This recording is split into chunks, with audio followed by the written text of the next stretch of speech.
اعوذ باللہ من الشیطان الرجیم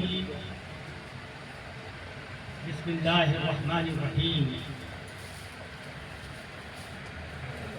الحمد للہ رب العالمین والعاقبۃ للمتقین والصلاة والسلام علی اشرف الانبیاء والمرسلین وعلی آلہ الطیبین الطاہرین المعصومین اما بعد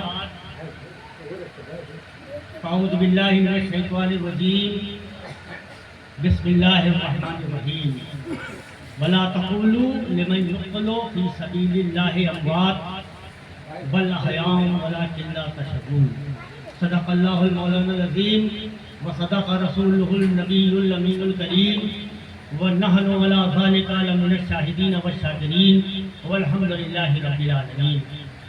آئیے سب سے پہلے اپنی غلامی کا ثبوت دیتے ہوئے نبی اور اولاد نبی کی بارگاہ میں نہایت عقیدت و احترام کے ساتھ ہدیہ درود پیش کریں۔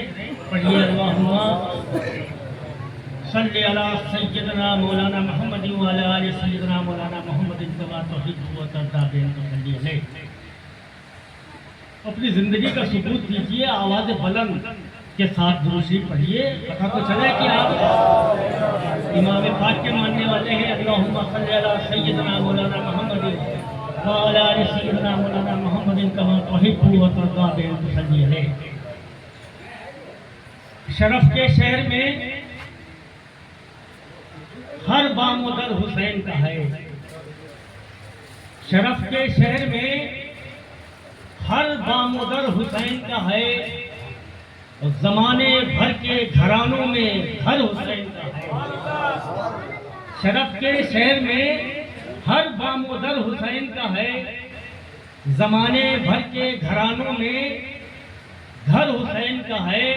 اور عقیدت کا شعر کہ حضور شافع محشر علی کہیں کہ یہ شخص، حضور شافع محشر علی کہیں کہ یہ شخص گناہگار بہت ہے مگر حسین کا ہے۔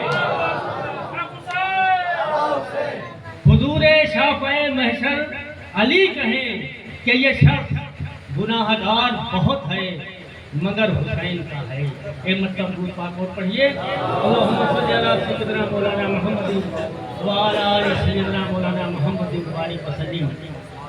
غم حسین میں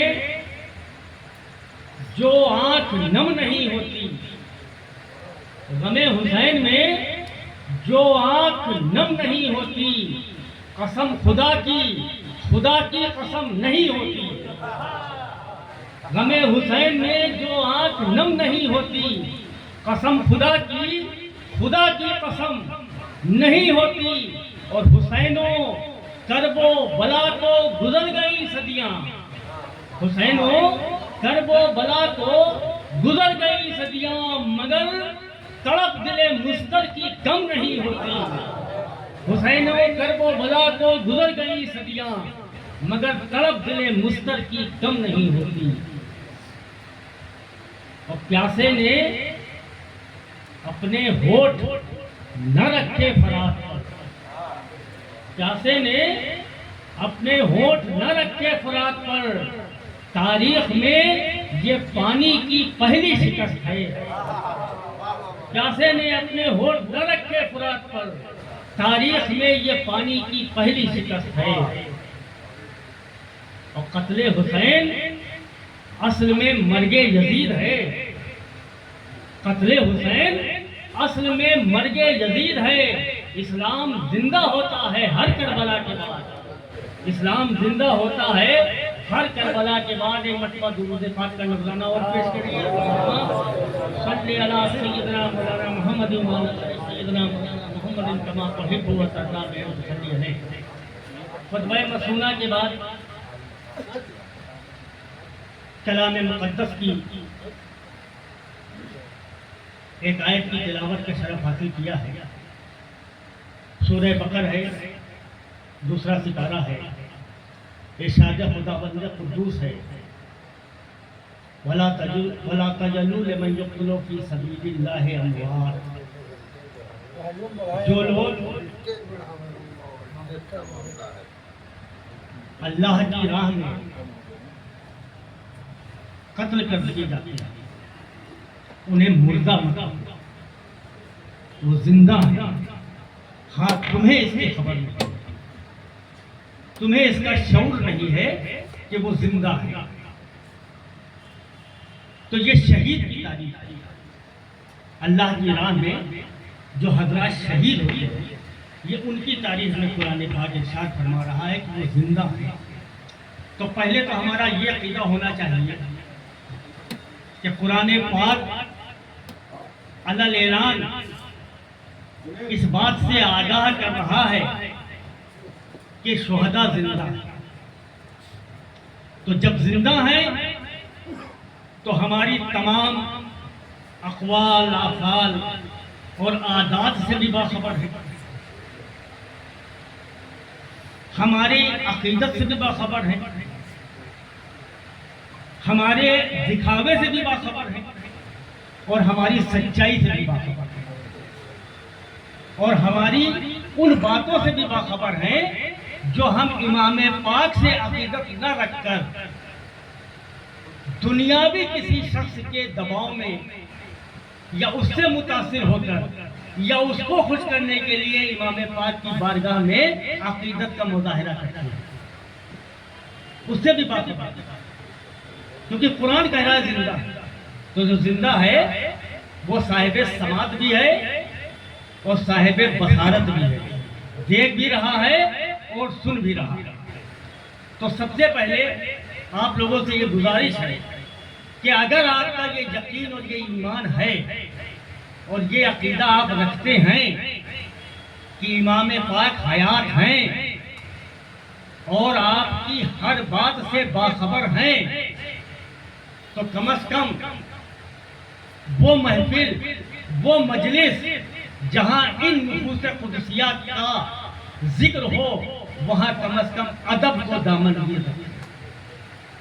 اگر آپ نے بے ادبی کی تو ہو سکتا ہے کہ آپ کی عقیدت سے پسے کچھ ڈال دی جائے اور آپ کو بے ادبی کی سزا دی جائے. اس لیے کہ جس کا ذکر ہو رہا ہے یا جس کے نام پر محفل سجائی گئی ہے وہ اس کاشان اقدس کا شخص ہے، ذات ہے، ہستی ہے، جس کاشان اقدس میں جبریل بھی بغیر اجازت نہیں جاتے تھے.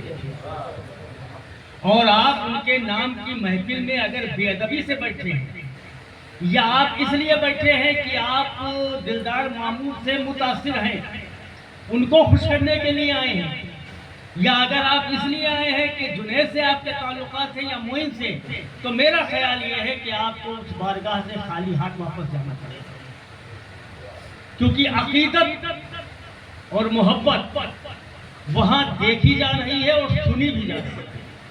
تو سب سے پہلے ادب، اور ادب کے لیے ہمارے اور آپ کے آقا اور مولا کی حدیث پاک ہے کہ ادب نصف ایمان ہے.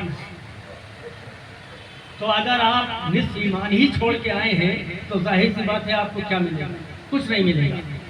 تو اب قرآن ارشاد فرما رہا ہے کہ شہداء زندہ ہیں اور تمہیں اس کی خبر نہیں ہے.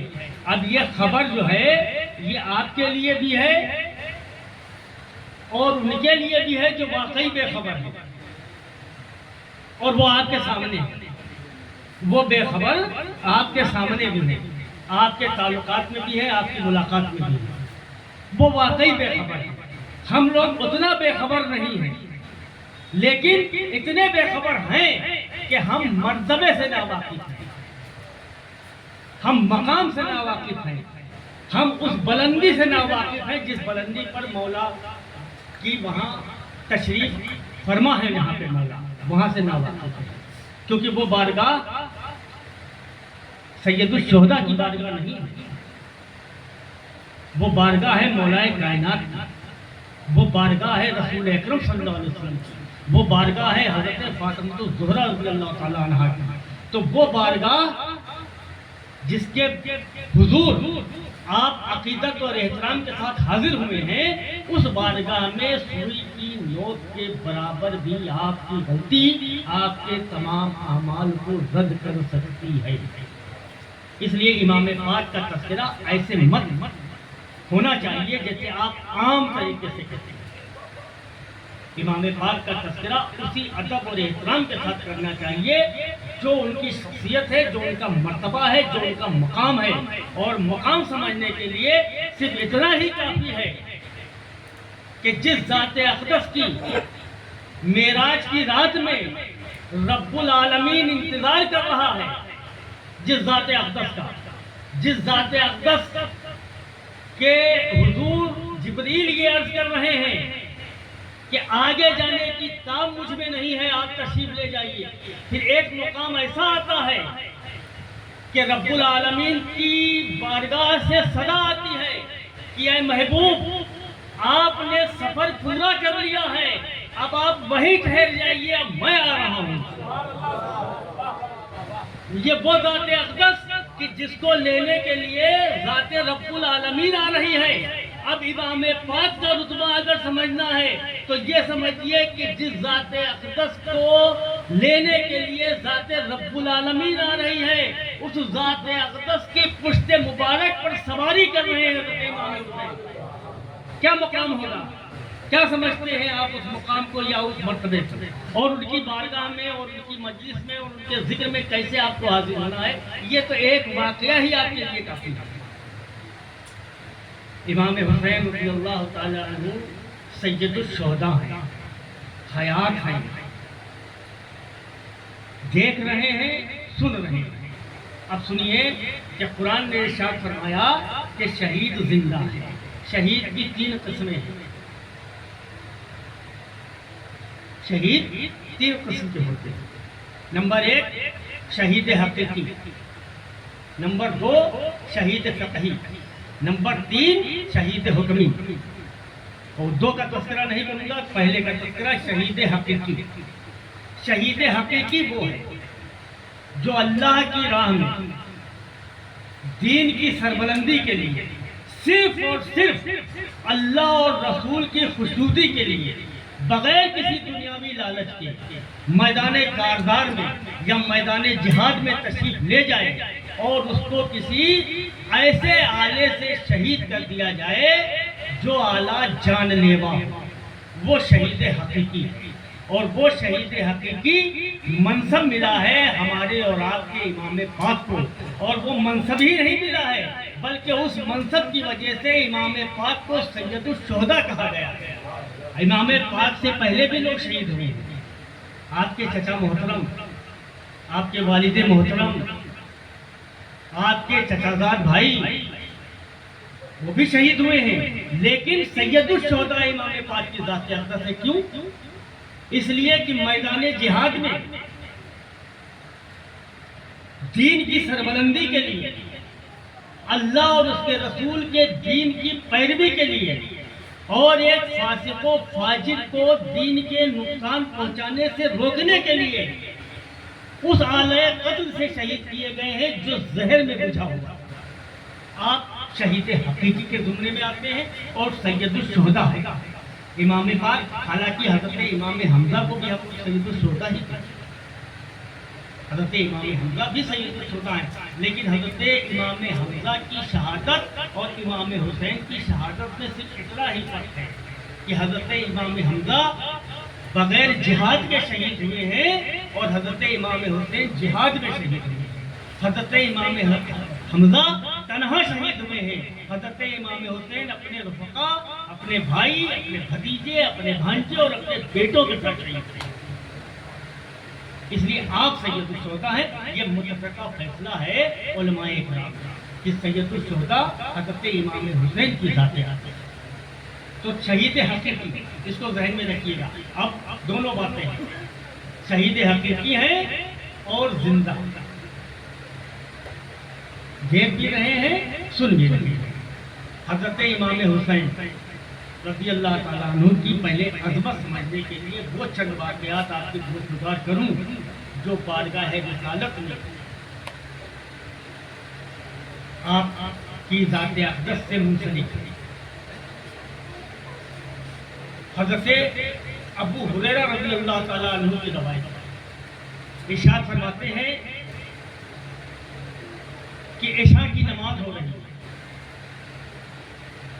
سرکار دو عالم صلی اللہ علیہ وسلم امامت فرما رہے ہیں، صحابہ اکرام مقتدی، پہلی یا دوسری رکعت میں دونوں شہزادگان سرکار کی پشت انور پر تشریف لے آتے ہیں۔ سرکار اس محبت میں کہ چوٹ نہ لگ جائے اپنا ایک بازو پیچھے کرتے ہیں حالت سجدہ اور ایک شہزادے کو اٹھاتے ہیں آہستہ، پھر دوسرا بازو دوسرے شہزادے کو گود میں رکھتے ہیں۔ جب اتحیات کی حالت میں بیٹھتے ہیں تو ایک شہزادے ایک زانو پہ ہیں، دوسرے شہزادے ایک زانو پہ ہیں۔ حضرت ابو ہریرہ ارشاد فرماتے ہیں کہ واقعہ تو ہوا، ہم لوگ موجود ہیں، اور سرکار نے 3 رکعتوں میں شہزادگان کے ساتھ یہ کیا، نماز فاسد نہیں ہوئی، نماز اسی طرح ہوتی رہی، سجدہ سہو بھی نہیں کیا گیا۔ حضرت ابو ہریرہ کا ارشاد ہے کہ پتہ یہ چلا کہ امامت کہ ہم مقتدی ہیں، جب اقتدا کر رہے ہیں تو اعلان ہو رہا ہے کہ منہ میرا طرف کعبہ شریف کے، یہ کہہ کے ہم نے نیت باندھی ہے نماز میں ہمارا رخ کعبہ شریف کی طرف ہے، لیکن ہم کو تعلیم دی جا رہی ہے کہ دل اگر شہزادگان کی طرف نہیں ہے تو تمہاری نماز قبول نہیں ہوئی، اس لیے پشت انور پر ہیں دونوں، دل شہزادگان کی طرف، رخ کعبے کی طرف، نماز قبولیت کا درجہ پایا۔ یہ اس واقعے کا لب و لباب آپ نے بہت سنا ہوگا پشت انور کا واقعہ، لیکن پشت انور کا واقعہ جو ہے وہ دراصل یہ نماز عشاء ہے، سجدے کو طول دیا ہے، لیکن سجدے کو طول دینے میں آدمی کا ذہن یہ جاتا ہے کہ سجدے میں سرکار ہیں، حالت سجدہ میں ہیں، شہزادے اوپر ہیں، آپ نے سجدے کو طول دے دیا، سبحان ربی الاعلیٰ جو ہے وہ 1 بار 21 بار 100 بار 150 بار پڑھ لی، نہیں، نماز ہوتی رہی ہے، ہر سجدے سے اٹھنے سے پہلے شہزادگان کو اتارا ہے حالت نماز میں، اور نماز ہوتی رہی ہے، یہ ہے اصل واقعہ۔ تو یہ مرتبہ ہے کہ پشت انور پر کس کی ہے؟ دونوں عالم کے آقا اور مولا کی، اور ان کے پشت انور پہ آنے کے بعد نماز فاسد نہیں ہو رہی ہے، نماز دہرائی نہیں جا رہی ہے، سجدہ سہو نہیں کیا جا رہا ہے، اور پیچھے نماز پڑھنے والے ہم آپ نہیں ہیں، صحابی رسول ہیں جو ایک ایک بات پر حضرت سرکار کی بارگاہ میں سوال بھی کرتے ہیں، ایک ایک بات کا، لیکن اس واقعے کا کسی صحابی نے سوال نہیں کیا۔ اب سنیے، اہل بیت اطہار ہیں، اہل بیت سرکار کے بہت سے ہمارے اہل علم نے اس اہل بیت کے معاملے کو بڑا ڈسپیوٹڈ کر دیا، عام آدمی کو سمجھنے میں بڑی پریشانی ہے۔ بیت کے معنی ہے گھر، 2 بیت، مرید ہونے کو بھی بیت کہتے ہیں اور گھر کو بھی بیت کہتے ہیں۔ مرید ہونے والی جو بیت ہے وہ ہے بے یہ عین کے، وہ بیت، اس کے معنی ہوتے ہیں بک جانے۔ جب آپ کسی متبرک ہاتھ پہ اپنا ہاتھ دیتے ہیں تو آپ بک گئے اس کے ہاتھوں پہ، یعنی آپ مرید ہو گئے۔ لیکن یہ بیت جو ہے یہ بے یہ تے ہے، اس میں عین نہیں ہے، اور اس کے معنی ہے گھر کے، جس کو آپ کہتے ہیں بیت اللہ، اللہ کا گھر۔ اسی طرح اہل بیت ہے یعنی گھر کے لوگ، اہل بیت کے معنی ہوں گے گھر کے لوگ۔ اب جب آیت تطہیر نازل ہوئی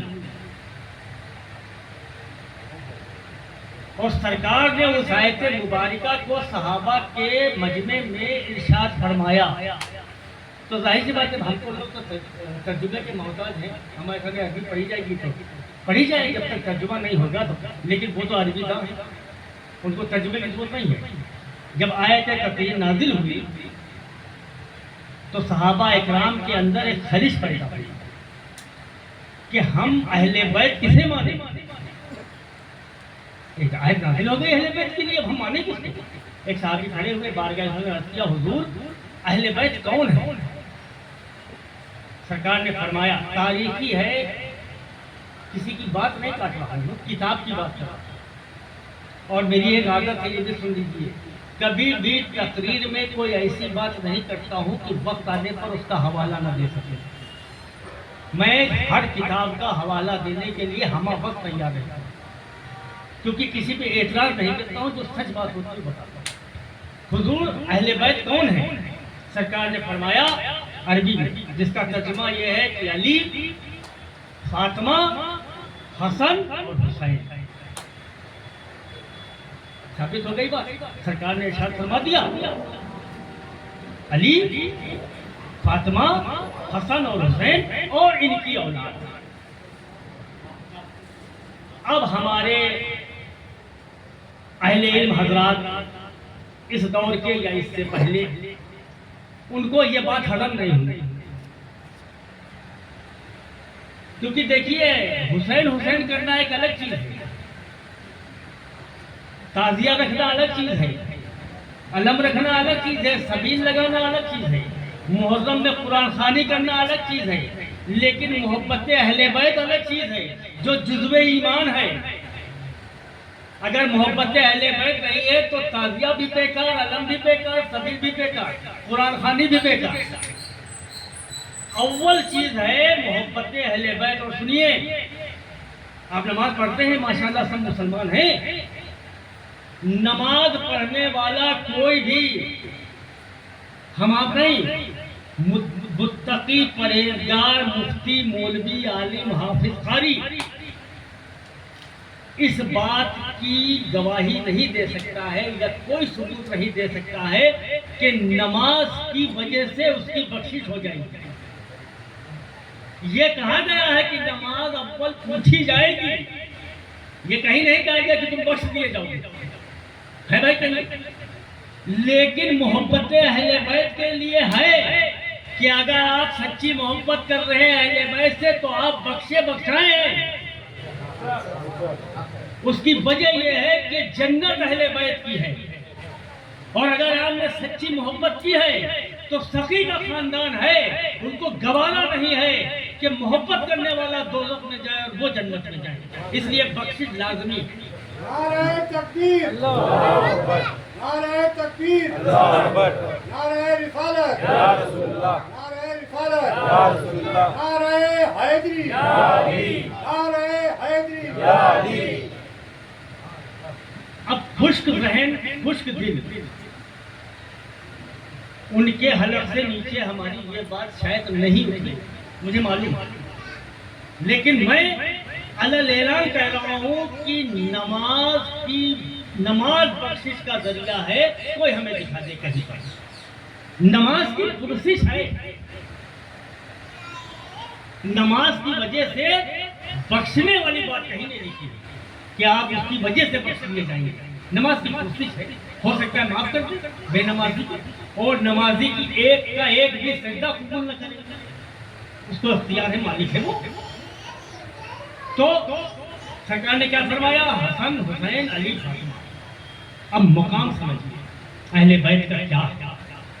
دیکھیے دو طریقے کا قرآن ہے اسلام میں. ہم یہ کہیں گے تو آپ لوگ بڑی حیرت کریں گے، تعجب کریں گے آپ کہ دو قرآن کہاں ہے. دو قرآن ہیں، ایک قرآن ہے بولتا ہوا، ایک قرآن ہے خاموش. جب تک بولتے ہوئے قرآن کی غلامی آپ نہیں کریں گے، خاموش قرآن آپ کی سمجھ میں نہیں آ سکتا ہے، اور اس کا ثبوت آپ کے سامنے موجود ہے. بولتے ہوئے قرآن کی غلامی پہلے کرنا ہے اگر خاموش قرآن کو سمجھنا ہے. اس لیے کہ وہ مکمل تفسیر ہے قرآن کی، مکمل تفسیر. تو اب چار نفوس خود اور پانچویں سرکار دو عالم صلی اللہ علیہ وسلم کی خود ذات یافتہ.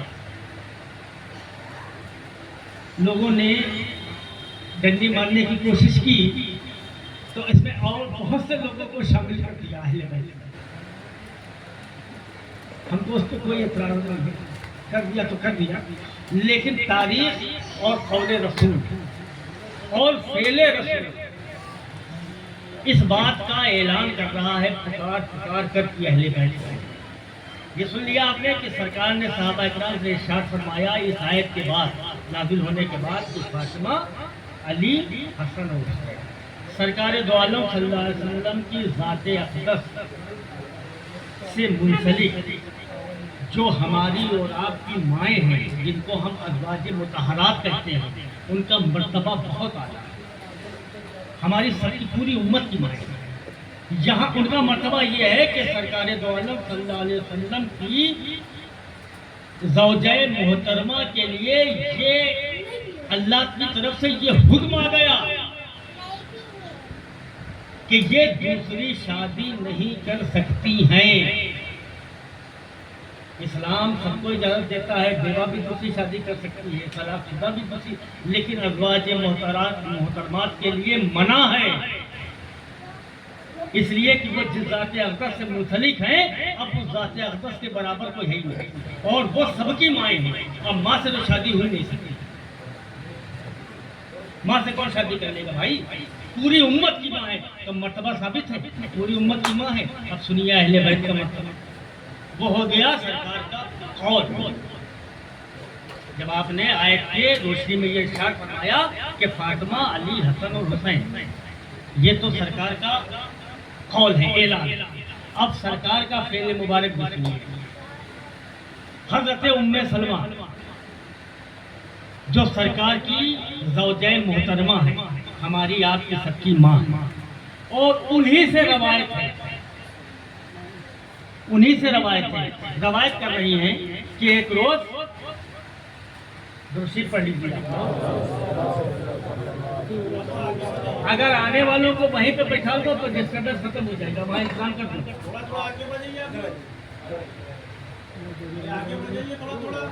فلو ٹوٹ جائے گا۔ آئیے آگے بڑھائیے۔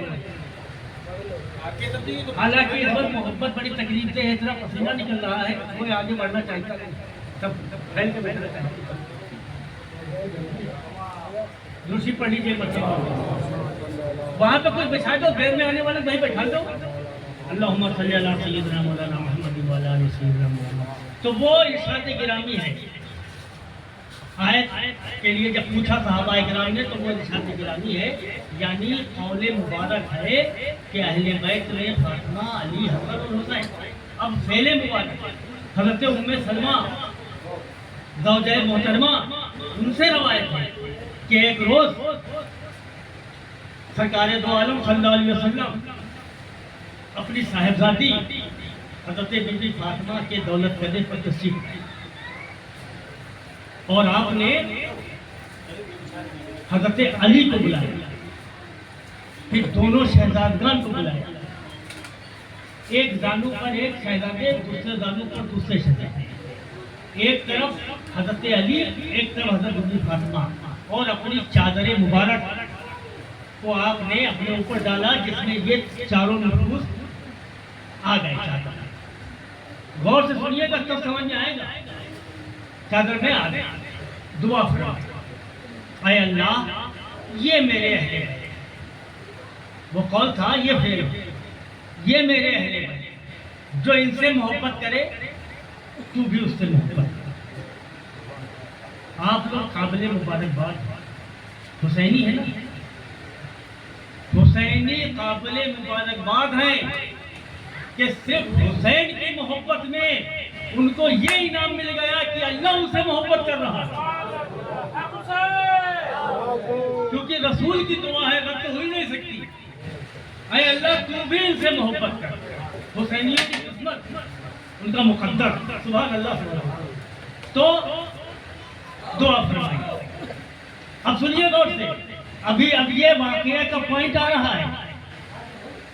جب آپ نے یہ دعا فرمائی تو حضرت ام سلمہ جو آپ کی زوجہ محترمہ ہیں، جن کا مرتبہ پوری امت کی ماں کے برابر ہے، ماں ہے اس کی، آپ نے چادر کا کونا پکڑا اور فرمایا سرکار ہم یعنی چادر میں ہم بھی آئے. سرکار نے آپ کے ہاتھ سے چادر کو کھینچ لیا اور فرمایا سلمہ تم جس مقام پر ہو تمہارے لیے بہتر ہے. ثابت ہو گیا اہل بیت کون. کیونکہ حضرت ام سلمہ اگر شامل نہیں کی جا رہی ہیں تو پھر صحابہ اکرام کو شامل کرنے کی بات سمجھ میں نہیں آ رہی. پھر حضرت علی کرم اللہ تعالی وجہ کی دیگر ازواج کی اولاد، ان دونوں واقعات کی روشنی میں آپ کے حلق سے اترے گی نہیں. مصلحت اور وقت اور سیاست کا تقاضا یہ ہے کہ آپ خاموشی اختیار کریں. دیکھیے اہل بیت کے لیے ثابت ہے کہ اہل بیت کون ہیں. حضرت بی بی فاطمہ ہیں، حضرت امام حسن ہیں، حضرت امام حسین ہیں اور ان کی اولادیں ہیں. حضرت علی کی اولاد کا کوئی تذکرہ نہیں ہے.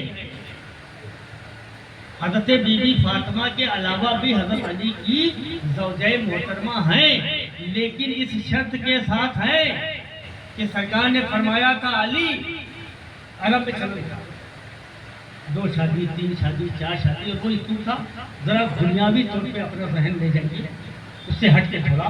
تو وہ کیوں تھا؟ لوگ آج کل تو بڑا سوشل میڈیا پہ ہماری ان باتوں کے اوپر بڑی انگلی اٹھائی جا رہی ہیں. 4 کرتے ہیں 5 کرتے ہیں 8 کرتے ہیں 9 کرتے ہیں. وہ کیوں تھا؟ وہ اس لیے تھا کہ اسلام نے جب قانون وضع کیا، قانون بنائے، تو آپ کے لیے ایک چیز کو بالکل حرام قرار دے دیا. اب اس کا نام بہرحال بچے بیٹھے ہیں لیکن لینا پڑے گا. اس کو کہتے ہیں زنا، ہے نا. لیکن انسانی فطرت اور انسانی ذہنیت اور انسان کے جسم کی جو ساخت ہے وہ اس کو مجبور کرتی ہے اور فطرت کا تقاضا یہ ہے. ٹھیک ہے نا. تو اس حرام کام سے بچنے کے لیے 4 اور 5 اور 6 شادیوں کی اجازت دے دی گئی. جیسے آج آپ اپنے معاشرے میں دیکھیے تو دوسری شادی آپ کا اگر آپ نام بھی لے لیں تو یا تو آپ کی پہلی بیوی آپ کو چھوڑ کے چلی جائے گی یا محلے والے آپ کو گالیاں دینے لگیں گے. لیکن وہ یہ نہیں سوچ رہے ہیں کہ اگر آپ کی نہ ہوئی اور آپ وہ کام کر بیٹھے جو منع کیا گیا ہے تو پھر اللہ آپ کے ساتھ کیا معاملہ کرے گا. یہ تو 4 دن نہیں بولیں گے پھر بولنے لگیں گے. لیکن اگر وہ لاوار ہو گیا تو پھر آپ کا ٹھکانہ کہاں. اس لیے وہ 2 3 4 5 کی جو شادیاں تھیں تو حضرت علی کرم اللہ تعالی وجہ سے حضرت سرکار دو عالم صلی اللہ علیہ وسلم نے ارشاد فرمایا کہ علی تم اس وقت تک دوسری شادی نہیں کر سکتے ہو جب تک فاطمہ زندہ ہے. اب اس میں ایک نقطہ سمجھ، ایک تو سرکار کی چاہت اپنی صاحبزادی کہ سرکار اس بات کو گوارا ہی نہیں کر سکتے تھے کہ ان کی صاحبزادی کا مقام پہ کوئی آئے. بس شہر خدا کی تو دونوں اہلیہ ہیں لیکن ان کا مقام اس کے برابر سرکار نہیں چاہتے تھے، اس لیے بنا کیا. دوسرا کیا تھا وہ جو میں 2 واقعے بیان کر چکا ہوں اہل بیت. اگر حضرت بی بی فاطمہ کی زندگی میں مولائے کائنات دوسری شادی کر لیتی اور حکم خداوندی سے اولاد پیدا ہو جاتی تو عام طریقہ یہ ہے اور شریف گھرانوں میں یہ طریقہ یہ ہے کہ وہاں سگے اور سوتیلے کا کوئی کانسیپٹ نہیں ہے. تو ہو سکتا ہے کسی وقت حضرت بی بی فاطمہ اس بچے پر رحم کھا کر ترس کھا کر اس کے منہ میں اپنا دودھ مبارک ڈال دیتی تو وہ اہل بیت ہو جاتا.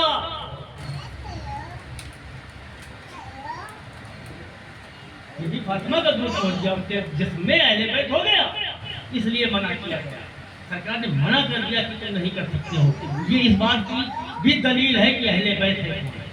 تو نہ ازواج مطہرات اس میں شامل ہیں نہ صحابہ اکرام، لیکن اس دور میں سبھی شامل ہیں. اگر آپ کتابیں پڑھتے ہوں گے تو آپ کو پتہ ہوگا. یا سوشل میڈیا پہ بھی کچھ لوگ اپنی کمنٹ ڈالا کرتے ہیں. بہت طویل سیرہ کر دیا ہے اہل بیت کا جو بڑا بہت مختصر تھا. حضرت امام حسن، حضرت امام حسین، حضرت امام حسین کی اولاد کے سید حسینی ہیں، حضرت امام حسن کی اولاد کے سید حسنی ہیں. اور اگر ان کی شادیاں خاندان میں ہو رہی ہیں تو وہ حسنی حسینی دونوں ہیں. اور ایک کا نسب مل رہا ہے حضرت غریب نواز خواجہ معین الدین چشتی اجمیری سے، اور حسنی سید کا نسب مل رہا ہے حضرت غوث پاک عبد القادر جیلانی کا۔ یہ مقام رکھا ہے سادات کا اور اہل بیت کا۔ تو اب اہل بیت چار، حضرت امام حسن، حضرت امام حسین کا مقام آپ نے سمجھ لیا کہ کائنات کے سلطان کی پشت مبارک پر سواری کرنے والے حضرات کیا مقام ہوگا۔ اب سنیے، حضرت بی بی فاطمہ آپ کی صاحبزادی کائنات کی واحد ہستی، واحد ذات ہے۔ وہ جب سرکار کی بارگاہ میں تشریف لاتی تھی تو سرکار ان کی تعظیم کے لیے کھڑے ہو جاتے تھے۔ یہ مرتبہ ہے حضرت بی بی فاطمہ کہ سرکار ان کو دیکھ ان کی تعظیم کے لیے کھڑے ہو جاتے تھے، پیشانی پہ بوسہ دیتے تھے، اپنی چادریں مبارک کو بیٹھاتے تھے۔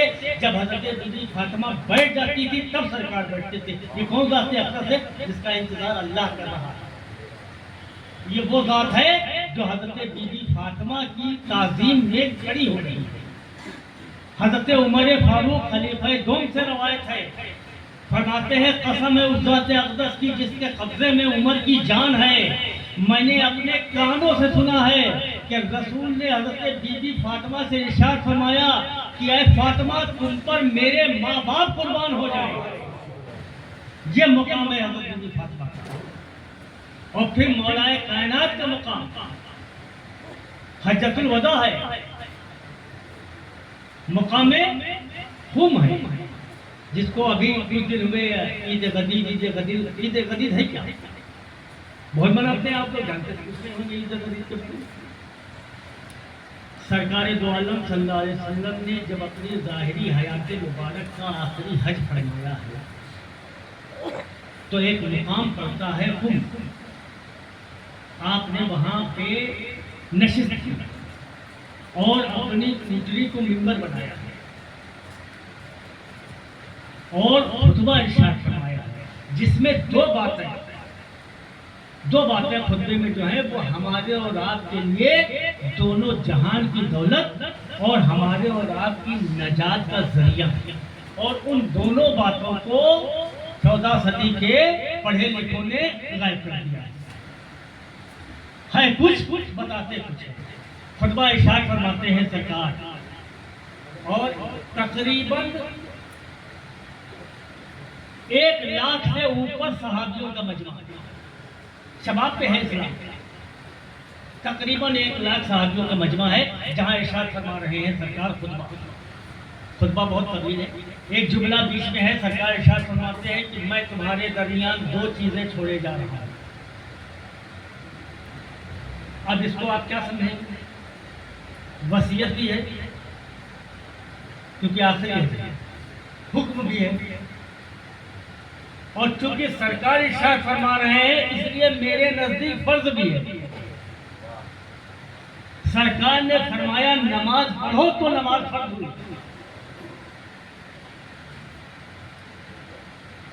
تو سرکار نے جو فرمایا میرے نزدیک، میرا عقیدہ یہ کہتا ہے کہ وہ فرض ہے۔ وہ 2 چیزیں کون ہیں؟ سرکار نے فرمایا ایک قرآن اور دوسرے میرے اہل بیت۔ اب ان لوگوں نے کیا کیا کہ اس کو کیا ایک قرآن اور دوسرے میری سنت۔